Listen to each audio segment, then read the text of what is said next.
কিছুদিন আগে পলাশ শাহ না ফেরার দেশে চলে গেছে আর তাকে নিয়ে পুরা সোশ্যাল মিডিয়ার তোলপাড়। তো ভাবলাম সোশ্যাল মিডিয়া প্ল্যাটফর্ম বাদ দিয়ে, যেহেতু ওনার বাড়ি আর আমার বাড়ি একই স্থানে পাশাপাশি, তো এই জন্য একেবারে মাঠ পর্যায়ে চলে গেলাম সত্যি ঘটনাটা জানার জন্য। এবং তাদের যেই বাড়িতে তারা ভাড়া থাকতো সেই বাড়িওয়ালার সাথে কথা বললাম, আশেপাশে কিছু মানুষের সাথে কথা বললাম, দোকানদারদের সাথে। এবং পলাশ শাহর মাকে আমরা যেভাবে বলছি আসলে তিনি ততটাই পাজি, কিন্তু সুস্মিতা সাহাকে আপনারা যতটা ভালো বলতেছেন তিনি আসলে ততটা ভালো না। তিনি কেন ভালো না বলছি দেখেন, পলাশ শাহ যেদিন মারা যাবে ঠিক তার আগের দিনও অফিসে গিয়েছিল। আচ্ছা, এটা কিন্তু আমার কথা না, এটা কিন্তু এই আপুটার কথা। আর এই আপুটার কথার সাথে আমি একমত। কেন একমত জানেন? কারণ সুস্মিতা শাহ নিজেই বলেছিল তার একটা ইন্টারভিউতে, তার হাজব্যান্ড যেদিন মারা যাবে ঠিক তার আগের দিন তিনি ঘর থেকে বের হয়ে গিয়েছিল এবং তার স্বামীকে বলেছিল আমি আত্মহত্যা করব। ইভেন ওইখানে আশেপাশের মানুষও নাকি এমনটা ইনফরমেশন দিয়েছে যে তিনি কিছু থেকে কিছু হলেই পলাশ শাহকে ব্ল্যাকমেল করতো। ব্ল্যাকমেল কি? তার বাবা মার বাড়িতে টাকা দিতে হবে। অলরেডি সেটাও কিন্তু অনেকে শুনেছি যে আসলে তার বাবা মার বাড়ির খোঁজ খবর নিত পলাশ শাহ, আন্তরিক ছিল, সকল কিছুই করতো।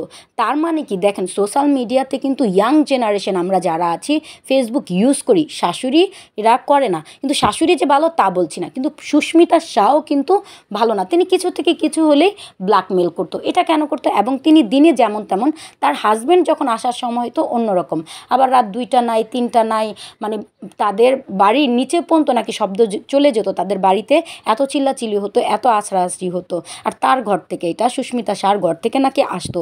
এইটা এই আপু ইনকোয়ারি করে জেনে আসছে। আর সবচেয়ে বড় কথা, আমার কাছেও কেন যেন ডাউট মনে হয়েছিল যে এই কথাটা কেন বলবে যে আমি সুসাইড করবো। তারপরের দিনই কিন্তু পলাশ শাহ মারা গেছে, ওই চিন্তা থেকে যে আমার জন্য আমার স্ত্রী মারা যাবে।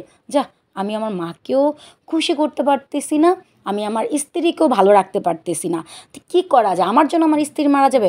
হয়তো ওই চিন্তাধারা থেকেই না ফেরার দেশে চলে গেছে। আর সবচেয়ে বড় কথা কি জানেন? সুস্মিতা শাহ হচ্ছে মাত্র পড়াশোনা করতেছে, আর পলাশ শাহ কিন্তু একজন বিসিএস ক্যাডার। তিনি এত মেধাবী, আর তিনি জীবনে কিছু করছে বা না করছে, অনেস্ট একটা ব্যক্তি ছিল, আর সম্মান কামিয়েছে যথেষ্ট পরিমাণে। আর সেইখানে তার স্ত্রী অফিসে যে তার এই যে একটা সম্মান, সেই সম্মানটার কিন্তু হানি করছে। কারণ অফিসের বসের সাথে কথা বলছে, তার ওয়াইফের সাথে কথা বলছে, যেটা বলতে পারে সেইটা বলছে, যেটা না বলতে পারে সেইটাও নাকি বলছে। এই আপুটা ইনকোয়ারি করে আসছে। আর আপুটার ইনকোয়ারির সাথে আমি একমত এই কারণে, কারণ সুস্মিতা শাহ নিজের মুখেই বলেছিল, তিনি এই কথাগুলো বলেছে।